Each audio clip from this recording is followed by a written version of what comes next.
Hey, hello everybody. This is Old Buck Dale, and with me is Old Buck Dave. and we're on episode what 146. 146. Good guess. Yeah, we're trucking right along, man. Yeah, this episode is uh, basically after we had a real nice coffee get together. We had a Uh, wonderful time. yeah, we had a wonderful time. We had the place to ourselves that day, and we ran the gamut of some ideas, and we have some stuff we think everybody might be interested in. So anyhow, you had some a letter from afar or Oh something? yeah, well we got VV1 Vintage Vixen 1 sent us two voice messages, which was great. The one dealt with our discussion on UFOs or UAPs or UAFs, whatever letters of the alphabet you want to use this week. But she said, "Hey, you remember Kecksburg? Remember Kecksburg?" I do remember, but I don't remember anything about a UFO thing. I know the name of Kecksburg. Okay, well I'll remind you then. It's in Pennsylvania. It is, yeah, it's near where we used to live. It's probably, I don't know, half an hour or so. Kecksburg, Pennsylvania, December 9th, 1965. A fiery object was seen streaking across 6 states and Canada. Okay. And it landed in Kecksburg, which is this little town of about 17 people in western Pennsylvania, southwestern Pennsylvania. It's about, I don't know, 40 miles so southeast of Pittsburgh. Somewhere in the hills out So, there. so a lot of people saw it streaking across the sky. Some people saw it kind of come in for a landing, and it wasn't really a crash landing. They said it seemed like a controlled landing. And so several people did, tracked it down. They saw it on the ground, but within an hour, the military showed up. Okay, and hauled it away. They also took some contents out of it. It turns out, well, I'm not gonna. I'll tell you about that later. So they put it on a flatbed truck, took it away, and the government said it's a meteorite. Don't worry about it. And no photos of any of that. No witnesses that are still alive. There were witnesses that saw it, but nobody got any photos. No, the government was on this thing like flies on what, and so they said, "Oh, it's a meteorite. We want to collect it." And that makes perfect sense to me because of the metals or the materials in it. And what streaks across the sky like that and land? I don't think it could have been that big and land that softly, frankly. So as Judith said, she has a friend who either witnessed it or talked to somebody who was involved in the removal. I'd have to listen to the voicemail again. So I apologize, VV1. But the person said, "Well, if I told you, I'd have to kill you." That's okay. Yeah, immediately, yeah. So there's been a lot of controversy over the years. They've done a couple. I know at least one TV show, maybe two, on the whole thing. Well, therein lies the excitement of it, is to perpetuate the mystery. The good news is the Kecksburg Fire Department has a celebration every year, and to raise money. So for Flying Saucer Day, it looks like an acorn. There's a model there. Well, so here's give a big shout out to everybody in Kecksburg. Kecksburg. So here's the bad news. It's the mystery seems to have been solved. Okay, I read a couple articles where they say this is probably likely what it was. Okay, what it probably was it was probably a satellite, a spy satellite that was launched 2 days earlier, and it fell out of orbit. Okay, if it was shaped like this, I don't know, it was a acorn. It's shaped like an acorn, kind of. It's a GE re-entry vehicle kind of thing, and it had thrusters and everything, which was what led it to make not necessarily a crash landing. It was kind of a controlled landing, actually. Well, see, that would have been secret stuff that I would have wanted to kept secret if I was military. That you had a vehicle that could use thrusters for a soft landing. Well, they did. They certainly wanted to keep it a secret because Yeah, definitely. we didn't admit to having any spy satellites. Well, we don't have any spy satellites. Well, we did have spy satellites, and this was to spy on the Soviet Union. So that's the, I hate to break everybody's bubble, but that's again, it's probably what happened. Okay, there's no way. The government has not said 100%. Yeah, that's what it is, but kind of like, it might be it. So anyway. So that's the ongoing. Well, I'm gonna give them credit for that. It makes perfect sense, and that kind of stuff I would imagine deserved to be kept secret. But the body parts and other ship spaceship stuff. Yeah. Anyhow, let's let all that play out. I have I got my feelings on that, and Oh yeah. like I said, big shout out to Kickberg. People also saw them taking something out of it and out of the vessel and putting it in a box and carting The camera. It was apparently it was atomic powered. Okay, it had a little atomic little atomic motor in it. a little atomic reactor that was powering the electronics or something. Anyway, allegedly. Okay, so Well, that's it. that's it. Huh? That's my story. What do you have? Well, my story is that we didn't bring that up when we were having coffee, but it's interesting that you mentioned it. When we were having coffee, we were talking about some books, and we were talking about some boats, and we were talking about the trip and everything. So I heard you mention something about you sent me something about the lanternfly. You remember years ago we talked about the lanternfly? You were like the first. You read an obscure article in an obscure journal, and you talked about the lanternfly. And I said, look out for this bug, and here it's going to be a mess. Boy, is it a mess! Yeah, it's really. So this was up a story out of the Pittsburgh area. Well, you tell us about it. You saw it. There's the school Carnegie Mellon students figured out a way to program a robot to identify these the larvae or the eggs of this lanternfly, which is apparently all over a bridge, all over everything. Yeah, they'll attach to anything, and this robot will move around, and as it spots these things, it'll kill them. Yeah. And I was trying to imagine how that would work on something like the superstructure of a bridge, plus not autonomous robot walking around the neighborhood. Yeah. I mean, I think the lanternfly is going to win in this one until it really, really, gets like, you're spraying with the giant airplanes over the whole neighborhood or something. But it's an interesting phenomenon that some artificial intelligence could be used to do something like that. I can see track down a couple of them, maybe on one location, on one tree, and one forest. But oh my, it's going to be interesting. There'll be more to hear, more to talk about that. More to talk about.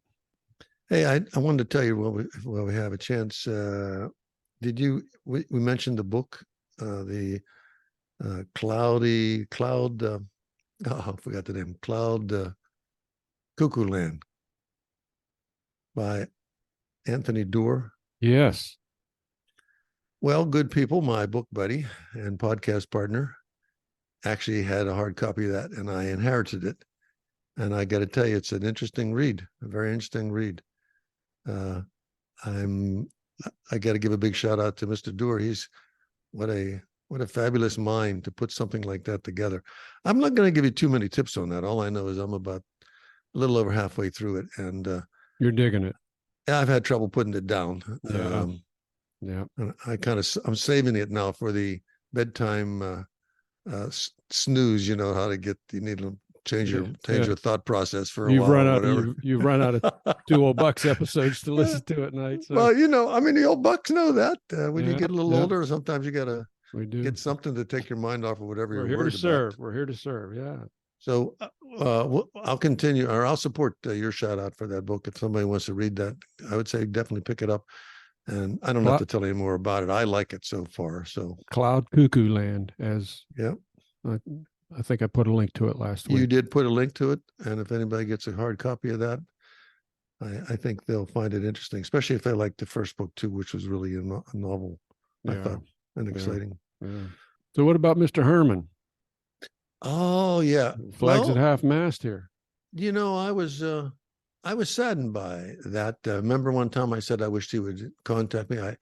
You couldn't actually just go and write him a letter, and he had a publicist and so Yeah. on and so forth. Yeah. So he had a little bit of a barrier around him, and apparently even when which would have been the time he was suffering from this illness, he didn't. He was not accessible. Mhm. But I thought he was way ahead of his time. I mean, I really thought he was way ahead of his time. Yeah, he did a lot of good stuff. He made a lot of people A laugh. lot of very interesting stuff that I think people copied, and you know, he left us a legacy. There's just no other person can be Pee Wee Herman. There might be Yeah. someone will try to impersonate him someday, but I doubt there could ever be another one like him. So, hey, and then like I said, I see on my screen here that I was telling everybody that we were talking about the pictures you sent me on your trip, and there was a picture of a boat, and I had started hammering you about questions about that, and you said I had no great you said, answers. yeah, you said, whoa, hold on here, I don't know what the answers are. I said, well, who might know? Is there anybody else on the podcast that might be able Anybody to else talk who about? might have joined us and know anything about a boat? No, ladies and gentlemen, we want to welcome Captain Jim with us. We actually sought him out to answer some of the questions. So, Jim, you're in. You can hear us.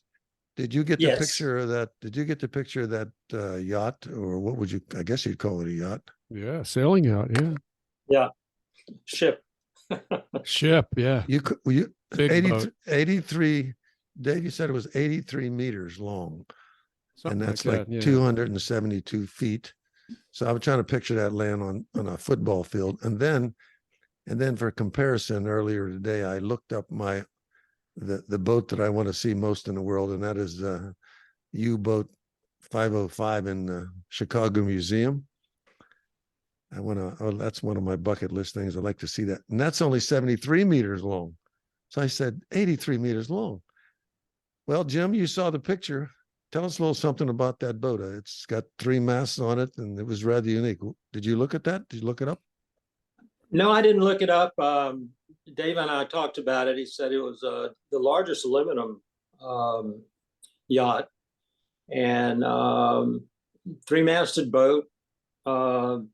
Everything on it's hydraulically powered. Just push a button and the sails come in and go out. It wouldn't be a lot of fun to be on it if something broke. Okay, so you've sailed. We've established that fact, and you do understand it. Did you notice the shape of the front of the boat? The like the straight razor looking shape of the nose didn't have a traditional pointy nose on it. Is there any significance to that? And what would a boat like this primarily be used for? Just putzing around? Well, for ego. There you go. There you go. Yeah, the blunt bows, all the modern design boats have a vertical bow, and I think it sheds water easier, and it gives you more waterline length, and it's more contemporary. The classic is the slope bow, like the schooner bow. Mm-hmm. So that's what designers Okay. are going for these days. Okay. So the picture and I have this on my phone as a sort of as a screensaver or background saver because I think it was so cool. So this particular boat is 83 meters long. It's jet black, and I assume it's capable of running back and forth across the Atlantic Ocean from continent to continent, right? Something like that. Oh, well, no problem. No problem. No problem. Yeah. And it doesn't look like there's no crow's nests. There's no way for people to climb up and down these masts. Somehow the master sails are unfurled and they're winched up hydraulically and they're winched down. So this thing would go ahead. Some of them are rolled in the mast. Oh, they just pull them out with a single line back to the end of the boom. That would be a lot of block and tackle to raise it up and down, and things flapping, and chance of breaking something. Well, So I'm gonna I look at didn't. that picture again, and I didn't see the thickness of the boom, the mass to didn't seem Yeah. to reflect that. So let me get an idea now. If this thing is, it's got obviously a big diesel engine in it somewhere to run the hydraulics for this thing. Dave said it had a 10-man crew Mhm. and 15. 15-man crew. 15. Yeah.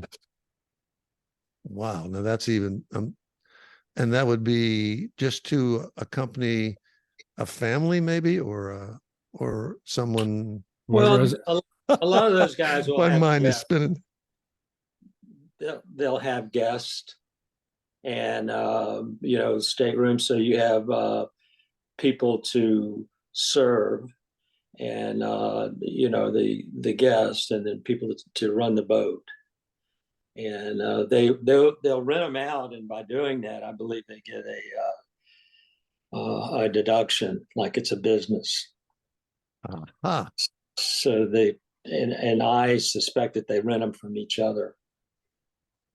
so having a boat this big and Dave, you mentioned you thought the guy said is like $10 million a year to man it and keep it up and operating run costs. Yeah. it. So therefore they have to rent it out to somebody to use it, and then they can get a tax deduction for it. I think I missed a big opportunity in life.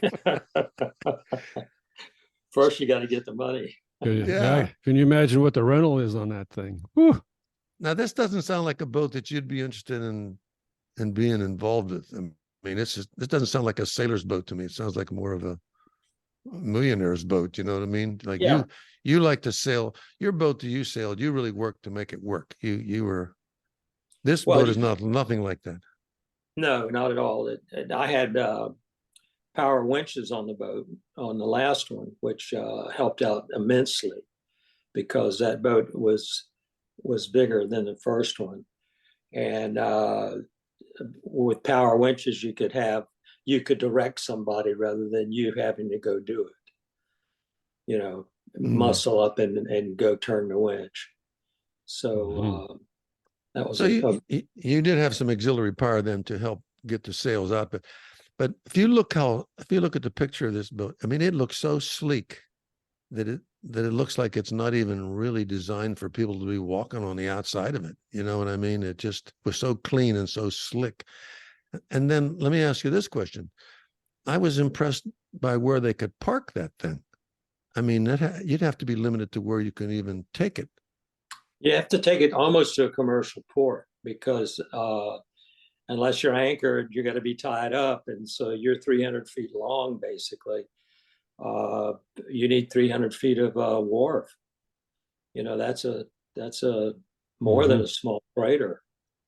Yeah, when I saw it in Boda, it was anchored along the wharf there, but it was not where all the other boats were. It had its own special spot out there.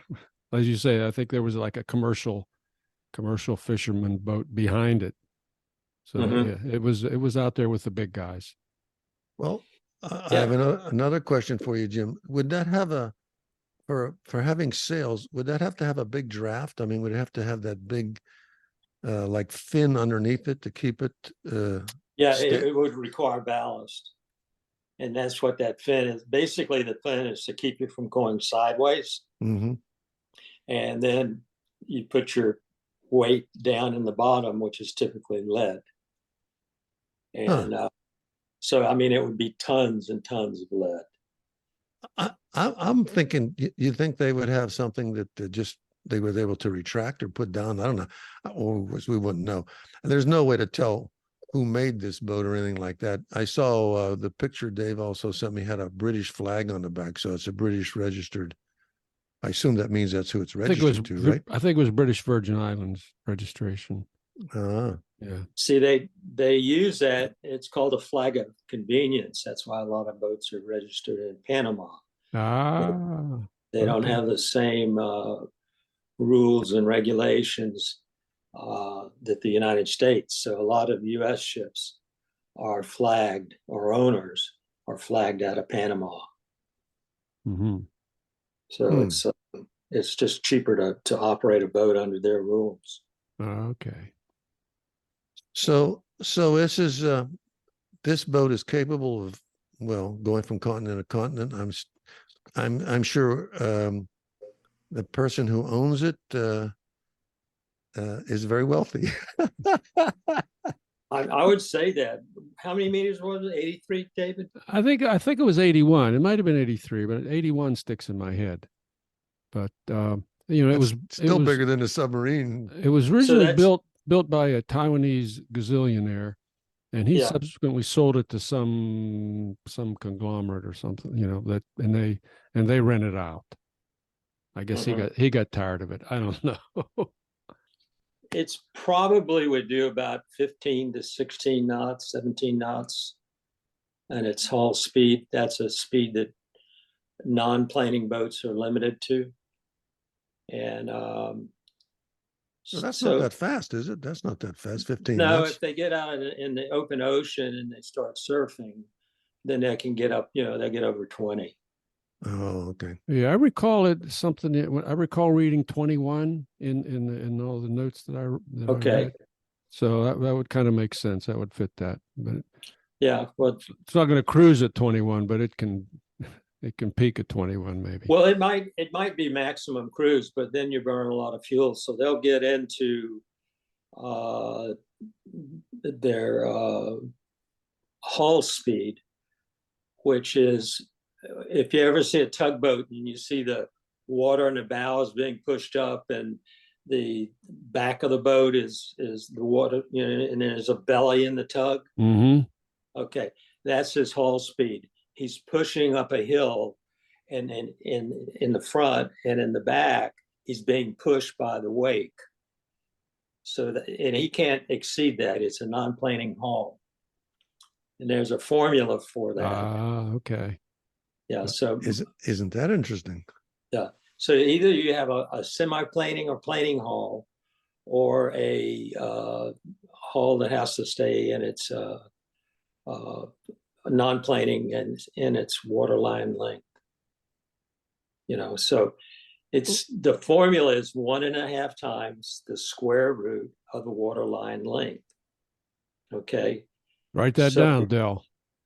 Yeah, I'm calculating that in my head right now. Yeah. Yeah. So those boats are limited, and well, let me the boats Jim, that they have now, the boats that they're racing now, and in America's Cups, they do 50 knots. They have foils. But they go up on hydrofoils or something. Yeah, that's they're incredible. They're scary fast. Hey, Jim, let me run this by you. Looking at the picture, is that a boat that you would enjoy being on, or like to pilot, or is that something you would want captain? Would you want to be involved in a boat like that just for fun of it, or just to go out? I couldn't say that I would, because of the crowd that I'd have to run with. Ah. Well, that's interesting, because what could you do? I mean, be all the obnoxious old white guys, huh? I don't know if that's where you were going, but that's what I was thinking. Well, I run with a different crowd. I like to go to the beach at night and have a fire and tell tales and drink beer. Okay. I'm not a yacht club type. I kind of figured. Well, that's an interesting comparison, because this is definitely I mean, if you're on this boat either as a guest or owner, you're not about to get your feet wet. That's for sure. There's no way. Yeah. You're going to have people get you close to the dock. Well, it was a fascinating picture. I thought I never saw a boat like that before. And then, like I said, Dave and I over coffee, I was really asking him a lot of questions, and I said, who would know? I'm glad he contacted you. Glad you were able to stop by. So while we got you here, what have you been up to? Yeah, you mentioned what's up with telling tales. You got a tale for us today? Well, I was working on one, and it was about the first time I did a circumnavigation, and came out of Phuket, Thailand, and ended up in Israel, went up the Red Sea. And that was in 99. So the world hadn't blown up at that point. And, I was typing it out, some bullet points and stuff like that. And it just, I don't know, it's a long tale. Okay. Okay. So we started in Thailand, went to Sri Lanka, went into the Port of Colombo. And when you come in, you're under, somebody's got machine guns on you. That's when the Tamil Tigers were running. They had occupied a portion of that country, and they had attacked the police station just a couple of nights before. So we were in somebody's crosshairs, and you could only come in the daytime. We toured the Sri Lanka, and it was interesting. And then we took off. We took off for Oman, which was 1,200 miles away, and we had to go around the tip of India.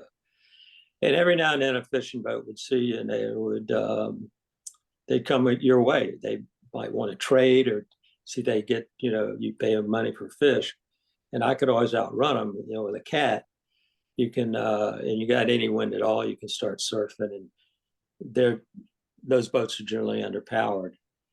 And we went to Oman, and then went into Port of Aden in Yemen. And Oman was plush. They were very, very wealthy and very strict. And women were covered up head to toe. You couldn't see their feet. They had gloves on. They had the full burqa. Yemen, it wasn't the same way. Some women would wear a hijab, the head covering, and others would be, allowed just to wear their hair out. Mm-hmm. So we were advised to get a cab driver. His name was Omar, and it was Omar with the red car. And you wanted young Omar. Young and Omar. So he had it was like a Simca, an old beat up red car. He didn't have headlights. He had these tubes that were, about like a test tube, right? And they pointed down at the ground. And that was our excuse for a light. That's all he could. I mean, these were poor people. Yeah. But he was delightful, and and I read in the guidebook, Lonely Planet, that the Yemenis liked their guns, and so we're riding around one day. We were there about 3 weeks, and we were riding around one day. I said, Omar, do you have any guns? He says, yeah. I says, what do you have? He says, well, I've got a 380 at my feet, a 9mm in the glove box, and an AK in the trunk. Oh, man. And I said, Omar, what's the baddest gun you have? He goes, RPG. Oh, no. So we rode around there, and I had tons of adventure. We rode around the country at night. We just go slow so he could see the road, and that's always helpful. Yeah, but then we stopped in at people's houses that he knew. He wanted to introduce me, and this is a long time ago. I mean, they've had a brutal civil war for years, and so we left there and went up to Eritrea, and when you cross and go into the Red Sea, it's called Bab Mandab. It's narrow, it's about 12 miles wide, and you go through that. And so I was off watch when we came close to it, and the person that was on watch said, we're coming up on a beach. I got up and I looked, and we were coming up real fast. And there was a busted tank on the beach, just a military tank that a military tank. Okay. Yeah, that had gotten, shot and was there. So we came up and went to Eritrea. Eritrea is a Christian country, and they had a big mosque there. that had a hole in it that somebody had bombed it. Hit it with fire. So the mosque was abandoned.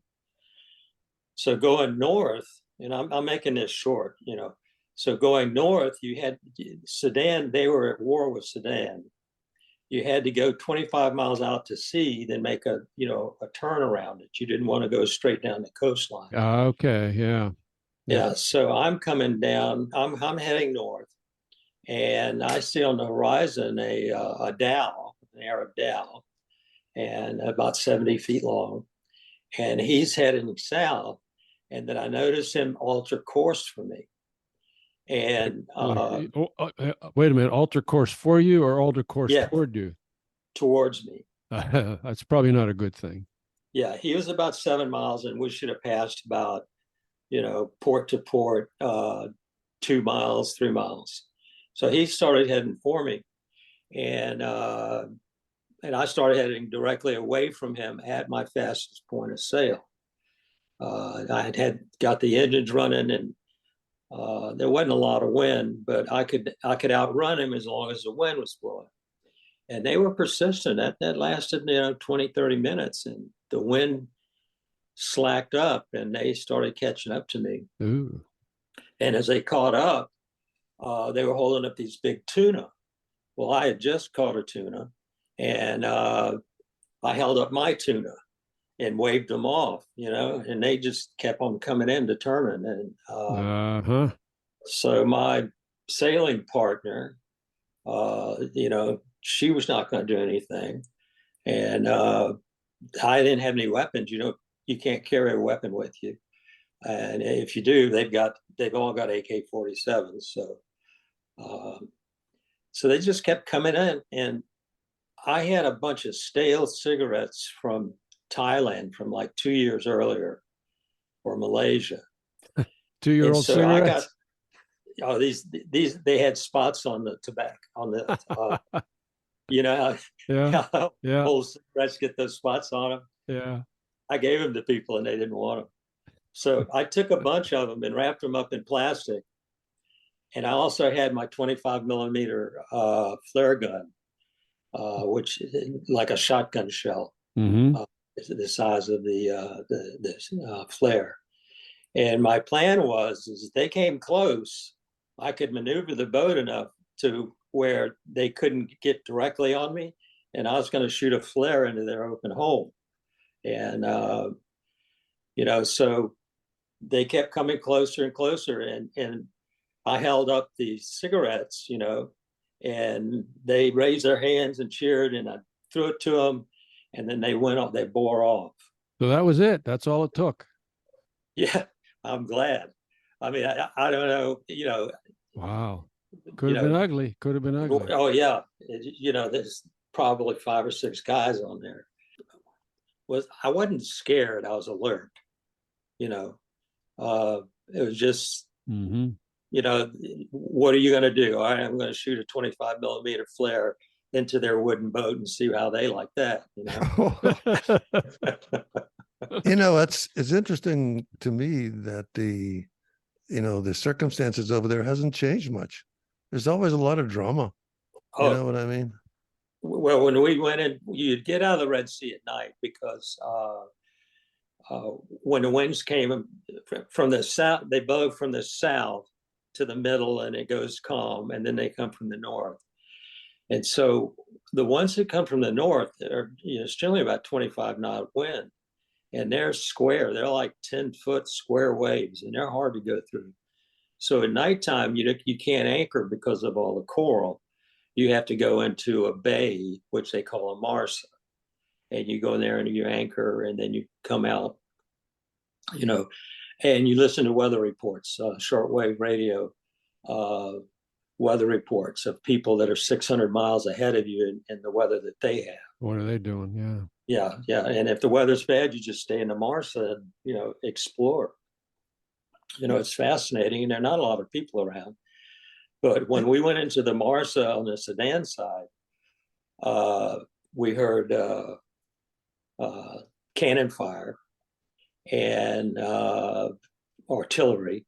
And we went in to walk the beach. You know, the wind was blowing pretty good, and heard a set of engines. You know, and my partner said, "It sounds like fishermen." I said, "No, those engines are too big." And around the corner came it's like a 25-foot Mako, like an open boat, and they had a 30 caliber with you know, the bullets in it, and it was three Sudanese army guys, and they came up and came next to the boat, and I said, you know, welcome aboard. What else could you say? Yeah. Hello, friend. Hello, friend. Yeah. Would you like some coffee? So he looked at our papers, and he knew just enough English that we could talk. Mm-hmm. And he had on a pair of torn fatigues and t-shirts, and the other guys didn't have anything on. And I offered them some of those cigarettes, and he said no. And I said, well, could I give this guy just one? And he said no. Oh. You know, boom. And so I mean, you're completely, you're out there on your own. Yeah. There's no Hey, 911. You're winging it. Hey, Jim, all things considered, is that something a person, if they had the same boat, same desire, same skills, is that something you would be able to do now? Oh I no, mean, no. so, You'd have so you were at the right time, because if you 1999. Yeah, if you tried that now, you probably wouldn't get back.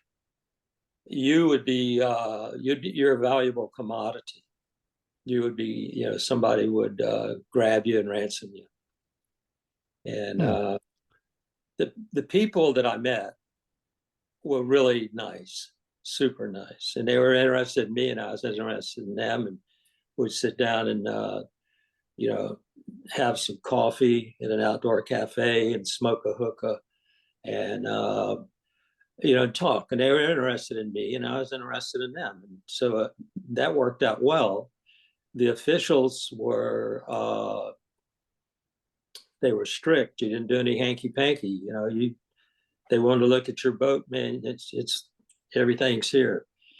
The only place I was required to bribe somebody was in the Andaman Islands, and he basically found some money that somebody was hiding, and he was going to take all of it. Mm-hmm. And you know, confiscated. And we talked him into just taking half of it. It was like $400, Mm-hmm. you know. But you had to list everything that you had on the boat, including money, and they failed to list it. Failed to remember that it was in the purse. So he looked in the purse and found, you know, 400, you know, $100 bills. Mm-hmm. So, and he had been on a yacht that was about, I don't know, 150 feet, 200 feet, called Serenity. And he had shaken them down. I talked to them afterwards. And he just shook everybody down. And that was, the Andaman Islands are owned by India.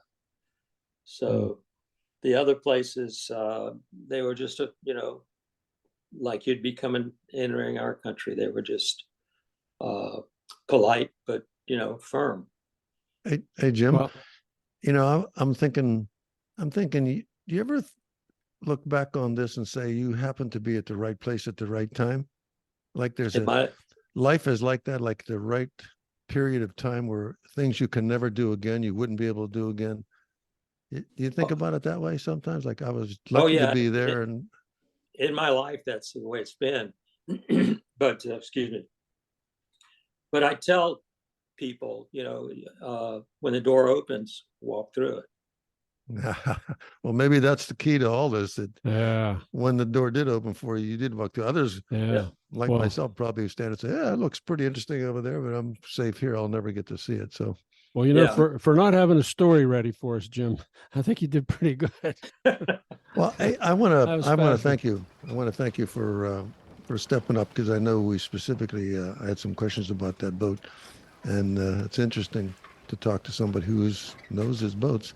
So thank you so much for coming by and telling us about that.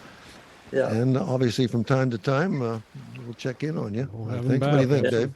Absolutely. Yeah. Yeah. I think Okay. he's, Well, I enjoy talking about it. It, you know, my wife has heard all my stories, and so when I start talking, she just rolls her eyes. All right, She's heard well, them before. yeah. hold Heard that that thought. one. Hold that thought until next. Well, she's probably happy you've got a whole new audience. All right. Well, listen. Hey, thanks very much, Jim. Okay. I think we're going to wrap her up here. Okay, that was fun. Thank you very much. That was fun. All right, guys. Old Buck Dave saying so long, everybody. Talk to you next time. Yeah, and along with old Buck Dell saying thank you very much for listening, and we'll talk to you next time. All right, this is Captain Jim saying, signing off. All right.